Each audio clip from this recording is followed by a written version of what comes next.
there be an investigation into companies in Louisiana as well as individuals who received large payouts, perhaps without proper documentation or proper reason to get that money? Well, absolutely. I don't think that anyone who's committed any sort of fraud, abuse, or any type of wasteful behavior should be rewarded for that. I think they should be prosecuted. You know that there's always going to be companies, people, entities that are going to take advantage of the situation, and that's the reason why the innocent are hurt in this, is because you have to be careful and analyze everything that comes through.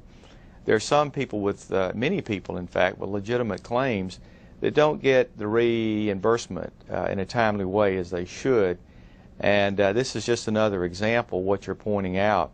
I don't know about, corruption and insider dealing. I'm from the northern part of Louisiana, so I'm not on the ground where a lot of this is happening, so I don't have personal knowledge of these things, but on the other hand, I know human nature, and I know these things happen whenever you have a disaster. Congressman, that is from one of our viewers, James Insella, who wants to know, why bring on a Shreveport rep to talk about oil drilling? That's natural gas country. Talk about your district a little bit. Was it impacted indirectly by the situation in the Gulf? Not at all, and he's quite right. My district is the Haynesville Shale area, which is the largest deposit of natural gas in North America, and in fact the fourth largest in the world. It's a veritable Saudi Arabia of natural gas.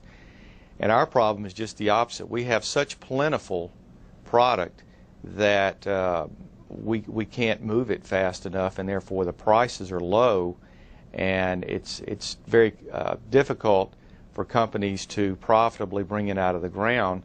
And for us, we feel like that because natural gas is such a clean hydrocarbon, it has so many applications for the future, that we need to transition, for instance, to private vehicles that operate on natural gas.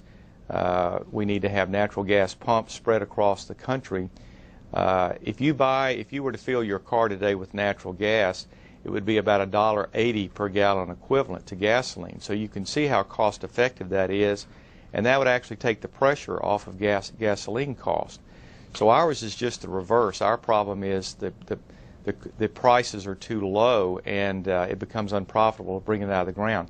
But having said that, back to the original question, I serve on natural resources, and offshore drilling is part of our jurisdiction. So I've been involved in this from the very beginning. We've had a number of hearings, and so while I don't live on the shoreline, on the coastline, I've been very closely involved with this, also with my colleague and friend, Congressman Landry, who does live in that area. And we've had a number of hearings, and it's interesting, Greta, that these hearings a lot have to do with trying to get permitting to speed up, and every time we announce a hearing we get a permit. So we're going to keep having hearings as long as we can get permits out of them.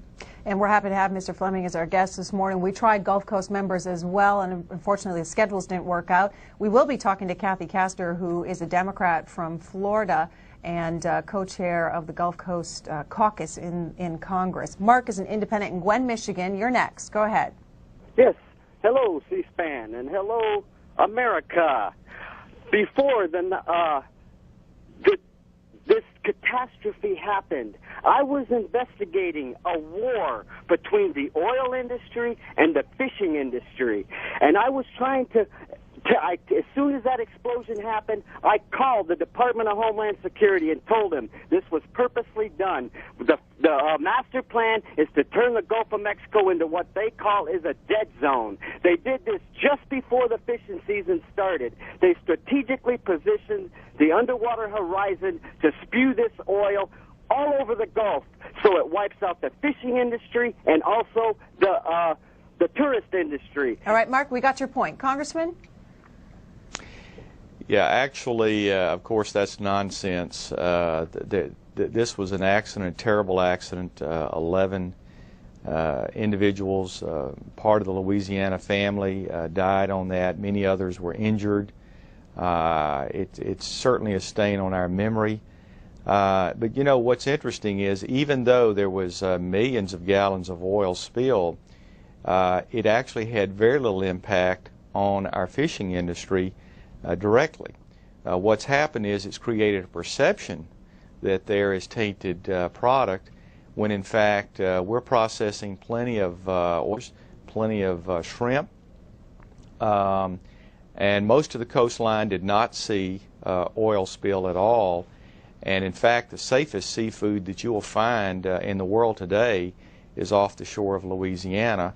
And that's one of the things we're asking BP to help us with, is help us get that word out. We want to ask them to help us advertise that very fact, because there's no seafood product that's tested any more than that off the shore of Louisiana. And you know, my message to folks is come on down, because we've got some of the biggest, juiciest shrimp that you can find. It's delicious and it's absolutely safe and clean. All right, we'll go to Louisiana. Cliff is joining us. Morning, sir. You're on the air. Good morning, Greta. Thank you for C-SPAN. I'm a first-time caller, a long-time viewer. Oh, well, welcome. Thank you. Good morning, Congressman Fleming. I'm in your district, of course. A couple of three quick points. First of all, this disaster would never have occurred had we put in place the kind of regulation that we see in Norway, Sweden, and some of the other countries. Secondly, we're hearing a lot of misinformation in terms of the overall context. Thousands of leases are held up in the Gulf of Mexico by the oil companies, and they're not drilling on them, and they want to tie up even more leases. This is a way to help control the market. But the most disturbing thing was the vote that you took a couple of weeks ago. Since 1996, we've received zero royalties from most of the deep water drilling that was set up to originally encourage deep water drilling. Now, with oil prices where they are, my question to you is, why did you think that the residents of Louisiana and the rest of the country do not deserve to have royalties paid by these international companies when they're drilling? All right, Cliff, let's get a response. I'm a little confused by the question. He's suggesting that somehow I didn't feel that revenues or taxes should be paid to Louisiana as a result of drilling. I've never said that nor believed that. There are severance taxes, and of course there's jurisdictional issues. Some states, their jurisdiction goes 3 miles offshore, some 12 miles. A lot of those things are determined within state government, which I'm not a part of course. I'm part of the federal government.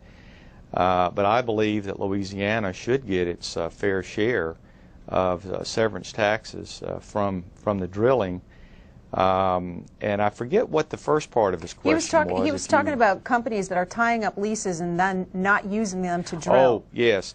That is a common statement that is made, and what I remind people is that when a company leases land, offshore or on the ground itself, it has to lease it in certain size parcels, and then it goes in and does testing, seismology, and so forth, and they go to that part of the leased property to where the optimum opportunities are to get oil or gas or whatever product they're looking for.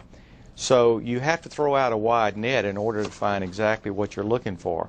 So obviously, even though there may be hundreds or thousands of acres that are leased, it would make no sense to randomly drill throughout those areas. You have to go where the oil is, and so you're always going to have leasing that goes far beyond what the drilling is. That's just the nature. We don't have the perfect science to know exactly where all the oil is. And remember that that leased land is being paid for. Somebody is getting revenue from that, in many cases the state, and it runs out over a period of time, and then they have to go back and release it. So, and we see this again on dry land too, these issues come up. But the truth is, until we perfect exactly how we find oil that's as much as 2 miles below the surface, we have to throw out a wider net, and that's why more land is leased than what we drill on. All right, Congressman Fleming is